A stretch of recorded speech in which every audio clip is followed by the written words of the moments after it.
میں تو 70 سے بعد بننے والی تمام حکومتوں پہ فورڈ کہتا ہوں، اور سمیت عمران خان کے.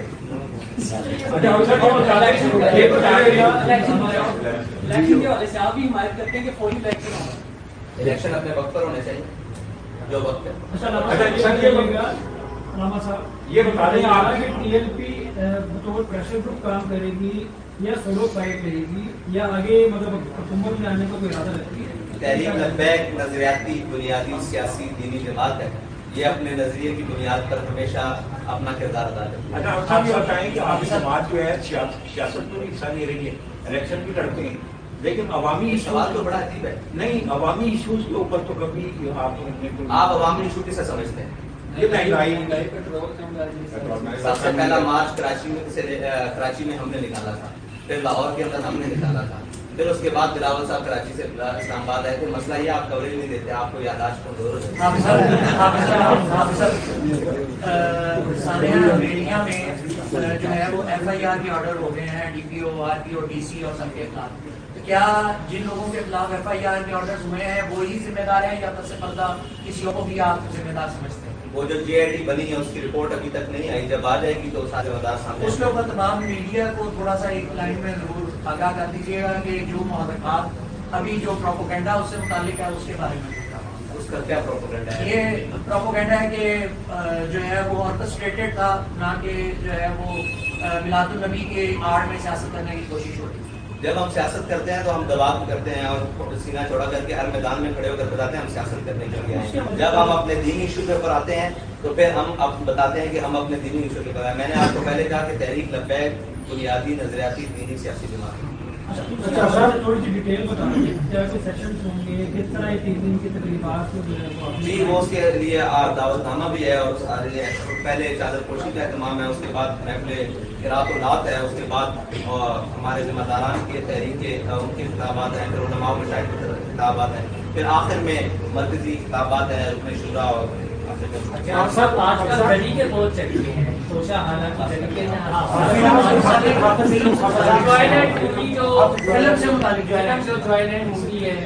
آپ دیکھیں اس ملک میں مالک فلم نہیں چل سکی، وہ کن کے خلاف تھی؟ ان طاقتوروں کے خلاف. تو اس ملک میں وہ فلم کیسے چل سکتی ہے یا وہ چلانے کی کوشش کی جا رہی ہے جو اسلام کی بنیادی اساس کے خلاف ہے؟ تو یہ کون لوگ ہیں جو ان فلموں کو آسکر ایوارڈ دیتے ہیں؟ اسی طرح کی ایک فلم تھی پہلے زندگی تماشا، اس کو چلانے کی کوشش کی گئی تھی. اور یہ ایک مغربی ایجنڈا ہے، یہ آج کا نہیں ہے. یہ ہمیں ہمارے جو سیاستدان ٹرانسجینڈر قسم کے سیاستدان ہیں ان سے ورثے میں ملا رہا ہے. جس کا جو دل آتا ہے وہ ان کی نظریات کو، ان کی چیزوں کو. ابھی سلمان سودی کی میں ٹویٹس پڑھ رہا تھا، اس نے کہا کہ وہ میں ایڈوائزر ٹو پی ایم ہے، وہ کہہ رہا تھا کہ میں نے بہت کوشش کی اور یہ وہ جب ہمارے مقتدر لوگوں کے جو پاکستان کی سب سے بڑی سیٹ ہے اس کے دائیں بائیں ایسے لوگ بیٹھے ہوں گے جو ایسی چیزوں کو پروموٹ کرنا چاہتے ہیں، تو پھر وہ کیا سمجھتے ہیں کہ مذہبی طبقوں سے ان کا یا دینی طبقوں سے یا معاشرے کے جو بھی ایک حساس طبقے ہیں ان سے ان کا ٹکراؤ نہیں ہوگا؟ بالکل ہوگا ان کا ٹکراؤ. یہ ان کو خیال کرنا چاہیے کہ ہم جس منصب پر بیٹھے ہیں اس منصب کا جو بنیادی حق ہے وہ یہ ہے کہ پاکستان اسلام کا قلعہ ہے، اس میں کوئی بھی چیز جو اسلام کے خلاف ہے وہ نہیں ہو سکتی. آپ ماشاء اللہ بڑی مذہب تحریر ہے اور آپ جو بات کہتے ہیں کارکنان اس کو مکمل عمل بھی کرتے ہیں. یہ تین روزہ جو آپ کا حصہ ہو رہا ہے اس میں یہ راستے باندھ رہے ہیں آپ، تو کیا اس کے لیے آپ نے انتظامیہ سے کوئی ایل او سے لیا ہے یا اس کے متبادل آپ نے کچھ ریٹ کیے ہیں یا یہ بس اپنے طور پہ یہ سارا ہوگا اور یہ راستے عوام کو بھی کافی تکلیف ہوتی ہے سر اس بارے سے یا یہ راستے بند ہوتے ہیں؟ ہم اس کا کوئی متبادل یا کچھ اچھا آپ کے پاس طریقہ؟ جی ہم نے انتظامیہ سے تقریباً 1 ماہ ہو گئے ان کے ساتھ مسلسل رابطے میں، اور ان کی طرف سے نو رسپانس، کسی قسم کا کوئی جواب نہیں آیا، کیونکہ وہ خود روڈ بند کرنے میں مصروف ہے، وہ خود دھرنے دینے میں مصروف ہے. ٹھیک ہے، اور ان کی ڈیوٹیز لگی ہوئی ہیں کہ وہ شاہراہیں بند کریں. اب ہماری مجبوری یہ ہے کہ ہمارے پاس کوئی قریب ایسا گراؤنڈ نہیں ہے، کوئی ایسی جگہ نہیں ہے، ہمیں مجبوراً روڈ کے اوپر پروگرام کرنا پڑتا ہے. جب آگے نظریات کی بات اب ہم اپنا حق سمجھتے ہوئے روڈ بند کرتے ہیں. ابھی ہمارے پاس اگر اس کا متبادل کوئی جگہ ہو تو ہم نے ٹریفک کے جو ادارے ہیں ان سے بھی رابطہ کیا، پولیس سے بھی رابطہ کیا مسلسل. یہ تو ان کا کام ہے متبادل پلان دینا، لیکن اگر وہ نہیں دیں گے تو اس کے لیے ہم تیار ہیں بالکل انشاءاللہ.